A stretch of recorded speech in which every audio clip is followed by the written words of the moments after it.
The call to loyal soldiers comes to one and all. Soldiers in the conflict, will you heed the call? Will you answer quickly with a ready cheer? Will you be enlisted as a volunteer? Stirring words, isn't it? Sort of sounds like a war song. World War I, World War II. It's a Christian hymn entitled Volunteers for Jesus. In Leviticus chapter 27, last chapter of the book, very technical language, but a sublime truth behind that language. People were going over and above the call of duty. Their duty to God was found in Leviticus 27 and verse 30, the tithe. The tithe of everything belongs to the Lord. It is holy unto the Lord. But there were a group of people that wanted to do more than that. Their hearts told them to do more than that. And they would take their lives or maybe their houses and their livestock, and they would go to the priest and say, I want to be dedicated to the covenant. I want to be dedicated to the kingdom of God. And the priest would put a monetary value on whatever they wanted to dedicate, and they would give that money to the tabernacle. That's really something. This wasn't something nebulous. This was something concrete. If they were dedicating their lives in the first 8 verses of Leviticus 27, a prime-time male had the highest obligation. Females, less of an obligation. The elderly, the young, had a less of an obligation. Why? Well, it was 3,500 years ago. We really don't know. My guess would be that it's an agrarian society, and prosperity was built on the backs of the men. They could simply produce more wheat, all right, more hay, more grapes and all that. But my point is, there was room for everyone. And the title of this video, All Hands on Deck. Let's take a walk. Saints in America, we live in dark times, and it's time for all hands to be on deck. 1 John 5 and verse 19 says this: We know that we are the children of God, and that the whole world is under the control of the evil one. Look at that! The whole world is under the control of the evil one. We live in dark times, and look at the country. It's true, and Christians are a minority. Let's look at another one in 2 John and verse 7.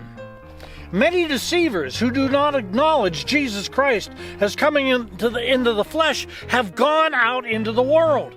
And such a person is the deceiver and the Antichrist. Now, I don't know whether the Antichrist is here in the world today, but the spirit of the Antichrist most certainly is.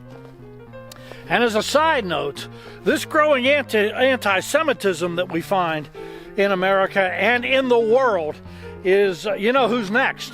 Christians. So it's time, for the sake of eternal life, for the sake of preaching the gospel, it is time for all hands to be on deck. And we can find this prophesied. I'm getting into the woods now. Here, let me find a place to get in. We can find this prophesied in the book of Joel, chapter 2 and verse 28 and following. I'm going to be quoting this off of the top of my head, King James Version, but they're mainly almost all the same. NIV, New American Standard and everything. It shall come to pass afterwards.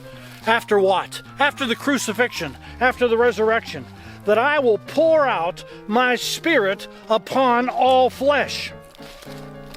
And your sons and your daughters shall prophesy. Your sons and your daughters, male and female, all hands on deck. Being filled, being inspired by the Holy Spirit, having the heart lit on fire by the Holy Spirit, and prophesying. Now, prophesying, we think of future prophecies, predictive prophecies. But, the New Testament tells us that prophecy is for edification, exhortation, and comfort. It is, some people liken prophecy unto preaching the Word of God. That we are relaying what the prophets have said of old and what the apostles have said of old. It's time for sons and daughters to prophesy. It goes on. Your old men, me, your old men shall dream dreams. Your young men shall see visions. You know, when you get older, it's easy to just sort of sit on the couch. Oh, yeah. You know, say, well, I've done my duty and everything, and now it's time for me just to sit back and let the young people do it. Remember Moses? He didn't start until he was 80. It's all hands on deck. It's sons and daughters, male and female.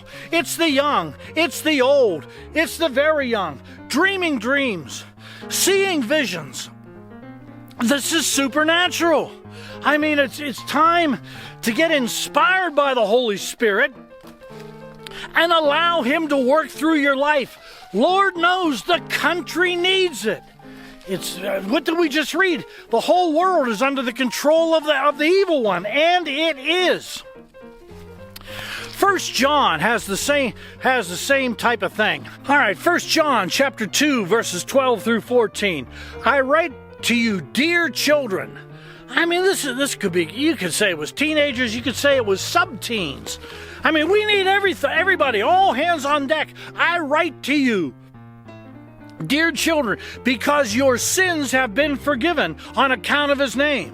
Then he goes to the elderly, the older generation. I write to you, fathers, because you have known Him who is from the beginning. And then the prime timers. I write to you, young men, because you have overcome the evil one and have known the Father. So we have the children. We have the elderly. And we have the prime timers. We have the sons. We have the daughters. Let me take a sidebar here for a minute. It said there, I write to you, young men, because you have overcome the evil one. Be a man. Don't accept this stuff that society is telling you, redefining manhood and all this stuff. You be a man. And women, you stand up and you be a woman. You be a woman of God. I like what they called Elijah the prophet when they were coming to attack him, actually. And they said, you know what they called him? Man of God. Man of God. 2 Kings chapter 1. If you're a young man, that's what you want to be known as. And then 1 John says the same thing. I'm going to read it again.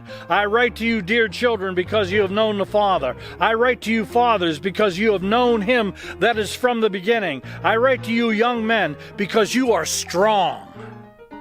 Just like in Leviticus chapter 27. They were strong. Their obligations were higher. That can go for men and women in the Holy Spirit. Some have greater capacity, natural,